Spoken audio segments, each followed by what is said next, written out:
Here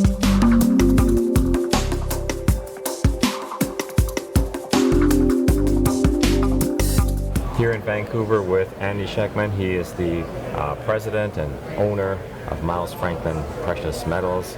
Andy, good to see you. Thanks for dropping by. It's fantastic to be here. I appreciate it. Thank you, Albert. Enjoyed your talk earlier this week. You're a precious metals dealer. I used to work sort of over the counter selling precious metals, and I can relate to so many of the things you talked about. But over the last few years, we've had so many of these firms go under. Yes. And so many of these firms go under the circumstances of kind of a scandal. Yes. So what is the state of the industry right now? Well, the reason that happened, Albert, unlike the securities industry, the precious metals industry at large, federally anyway, is non-regulated. It's kind of like the Wild West. In the last 3 years, we've seen 3 of the biggest online companies out there go under.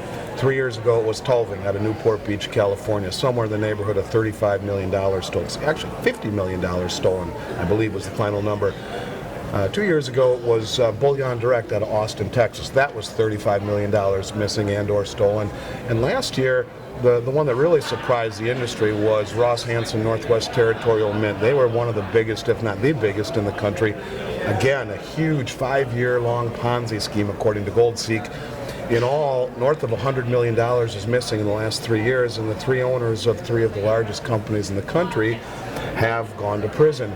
Minnesota, my home state, is the only state in America that is taking a stance against that. A year ago, July, they enacted the only legislation to regulate the precious metals industry in America. In fact, in Minnesota, we are the only state that requires background checks of every employee and principal annualized. Anyone has a felony related to financial services, they are never allowed to sell gold. Compliance regulations and continuing education that no one else in the country is responsible for. And probably most onerous, and the biggest reason that almost all of my competition, Albert, has boycotted my home state of Minnesota, is because of the surety bond. You have to place a very large surety bond behind all of your transactions. Bottom line is most of the companies in America will not do business in Minnesota. They'll work with all the other states foregoing Minnesota because of those regulations. We, on the other hand, embrace it. What it basically means is if I stole money from a client and disappeared to an island in Tahiti sipping on Mai Tais, the clients would all be remunerated with a surety bond in place, and the state of Minnesota would hire a bounty hunter to come and find me. It's regulation that's long overdue, and Minnesota is the only place that has it. It sounds like a very tough place to operate, but you've always obviously done so very well. You were actually recommended to us by clients, so we use you by request, and you're also here at this conference by request, and I can't think of any better compliment. It's the crowning achievement of my career. I mean that in total seriousness. To get a recommendation from Rick Rule on a podium and to work with the Sprott Global Brokers has really been a fantastic experience and a joy. It's something that we take very seriously. Let's talk about some of the innovative products that you have going on that you talked about in the So talk. we have a worldwide exclusive with Brinks here in Canada. We developed a couple of programs, secured, fully insured, non-bank in the Brinks facilities in Toronto and Vancouver and in Montreal. Storage of precious metals, and in our safe deposit box program also of currency, hard currency. We've been given a worldwide exclusive on our program with Brinks in terms of safe deposit boxes. And the reason that that's so important is that when we started our offshore program in Montreal, which is 7 years ago, it's a segregated system where it's fully audited, it's fully insured by Lloyd's of London, and everyone has their own cubby, and the auditors make sure of that twice per year. That is the way that we felt was appropriate, because the IRS said in order for those metals to not be reportable to the IRS on FACTA and on FBAR and on the 1040, the 2 conditions must be met. Number 1, they must be directly held. And number 2, they must be held in a non-financial institution. Well, our thinking was, look, Brinks is a non-financial institution. Directly held ought to mean segregated and audited, which they are, and which we believe.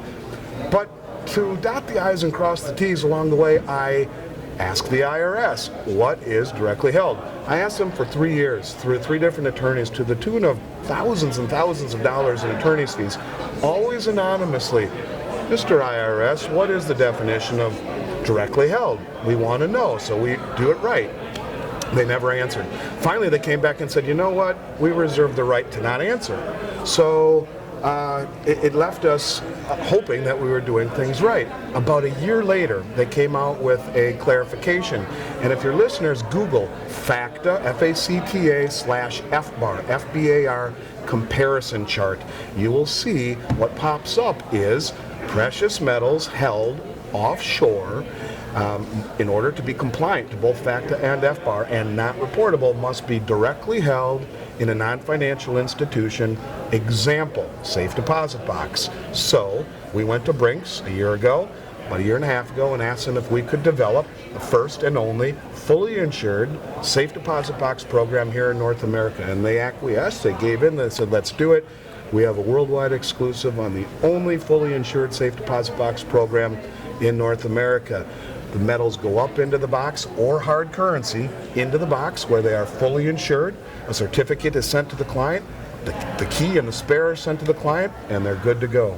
It's a cool product. Sounds like a very robust approach to this. So obviously people are going to want to find out more. Where can they go? So that website is privatesafedepositboxes.net. privatesafedepositboxes.net. And of course, our bellwether program, the one that started it all, is Precious Metal, METAL, preciousmetalstorage.net. So the Brinks asked us to do two websites, one for the segregated account, one for the safe deposit box account. They're both revolutionary. One other thing I'd like to mention, they also gave us the ability to build clients on a fixed rate structure. As far as I know, we're the only ones in the industry that do that.